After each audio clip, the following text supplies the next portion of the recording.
that mourns in lonely exile here, until the Son of God appear. Rejoice, rejoice, Emmanuel shall come to thee, O Israel.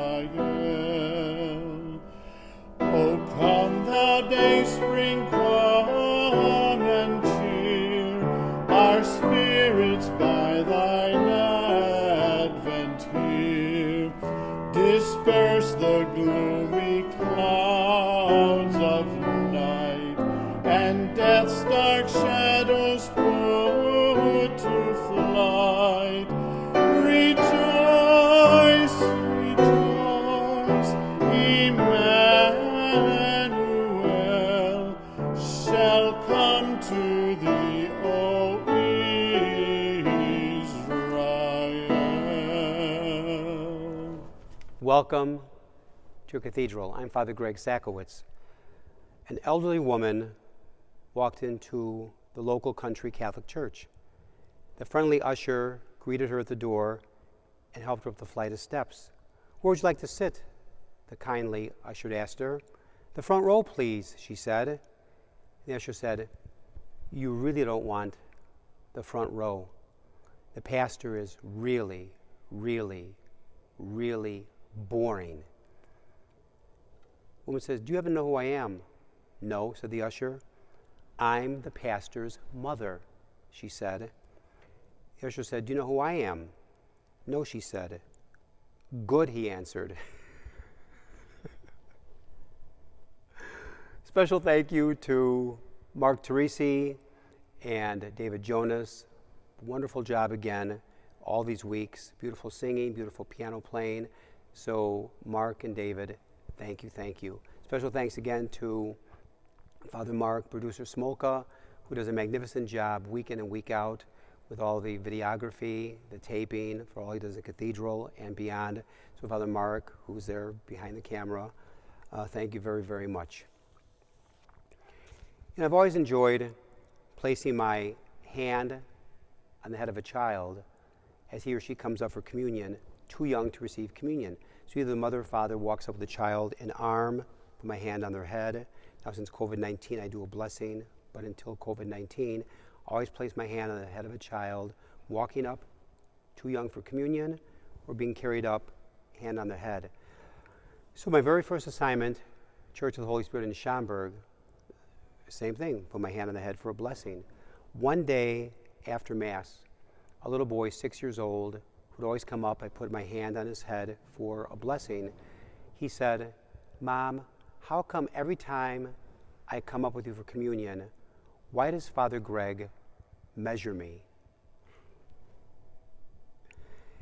In my mind, I'm giving a blessing. In his mind, I'm measuring him like a ride at Great America, too small to go on the ride. How do I measure Advent's real meaning without missing Advent's purpose? Do I risk missing Advent this year because my to-do list is a mile long? And despite our busyness and COVID-19, these next 4 weeks leading up to Christmas, Advent puts speed bumps along our December path for a reason. Why? Maybe the story will help catch Advent's real meaning as it relates to our lives. For Advent is a wonderful Christmas measuring stick. Father Ronald Rollheiser has this beautiful reflection in a book he has written called The Holy Longing, The Search for Christian Spirituality. And here's how the story goes. A young woman and a young man meet, fall in love, and they get married. At this stage of their lives, their agenda is their own happiness. They are, in all probability, good-natured and sincere, but they both possess the self-centeredness of being young. Then, without fully realizing the implications on their lives, they begin a family. From the moment that first child is born, unless they are very calloused human beings, the young man and the young woman start to grow up for the first time in a brand new way. For the next 25 to 50 years, every time they turn around, any number of tiny and not so tiny hands will be reaching out to them, seeking their time, their energy, their money, their car keys, their sympathy, their understanding, their hearts. As the kids grow up and mature, so will mom and dad. For the next 5 decades, the now not so young woman and the now not so young man will think of others beyond themselves. They will sacrifice. They will suffer. They will grow up. They will mature. During the years of having and raising children, they will be baptized, consecrated, and sent forth. The parents will minister. They will bless. They will forgive. They will heal. They will be Jesus for their children and each other. They are church.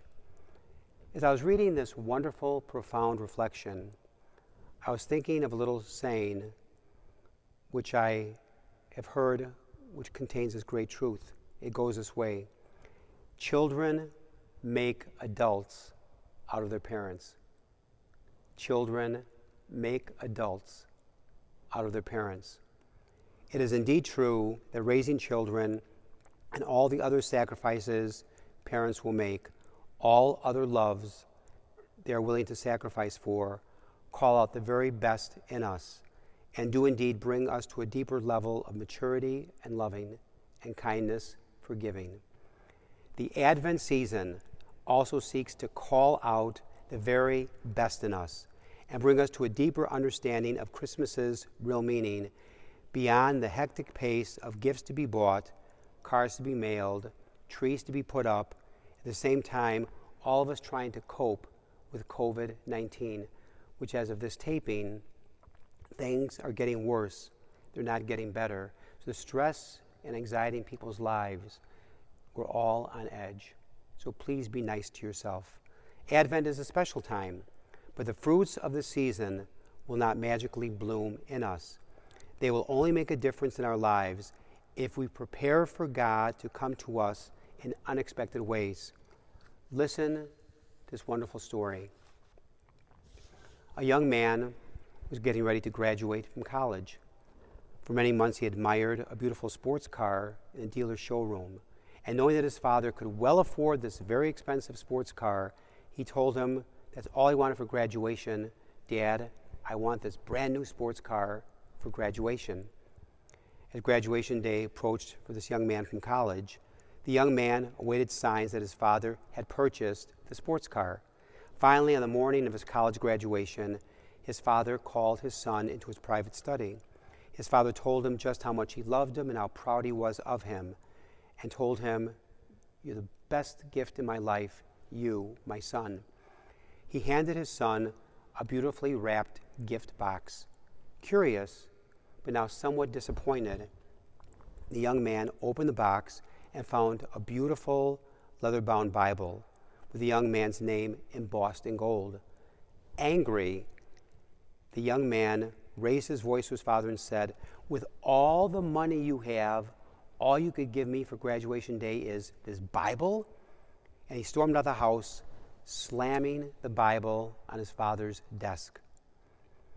Many years passed, and the young man was very successful in business. He had a beautiful home, wonderful family. He realized his father was now very old and thought perhaps he should go to see him. The young man had not seen his father since the day he slammed the Bible on the desk and stormed out of the house. In all those years, he never talked or went to see his father once in all those years. Before he could make arrangements to come home to see Dad, he received a telegram telling him his father had passed away and willed all his possessions to his son. He needed to come home immediately and take care of things. When now the not-so-young man, but the older man, the son, arrived at his father's house, sudden sadness and regret filled his heart.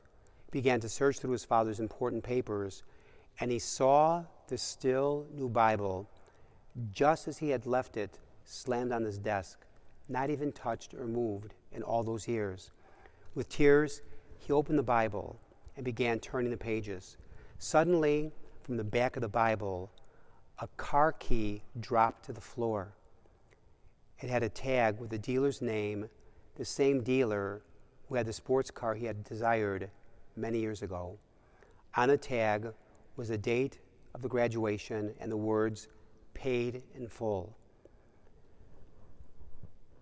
How many times do we miss blessings because they are not packaged as we expected? How many times do we miss blessings because they are not packaged as we expected? We sometimes look for God on our terms, and we fail to see God who comes to us on his terms. Like the little boy who thought he was being measured, sometimes we miss recognizing God because we are so busy running the rat race and seeking God on my terms. Today we start the holy season of Advent, a time of waiting, preparation, joyful anticipation despite COVID-19. We're reminded by Jesus to be watchful and be alert. We don't know when the time will come when God will place him directly in our path. However, if we're only looking for God in a few places or in certain circumstances or through particular people, there's a good chance this Advent will pass us by with us still wondering where he is, why he doesn't make himself known to us, more visible. Take time this Advent season because people don't care how much you know, but they want to know how much you care. May God bless all of you. Stay healthy. And may the Chicago Bears offense at least show up against the Green Bay Packers.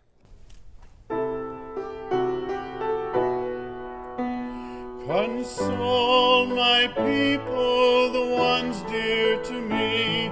Speak to the heart of Jerusalem. The time of your mourning is ended now. The Lord of light will come. A voice cries out in the wilderness, prepare a way for the Lord. A voice cries out in the wilderness, make safe a highway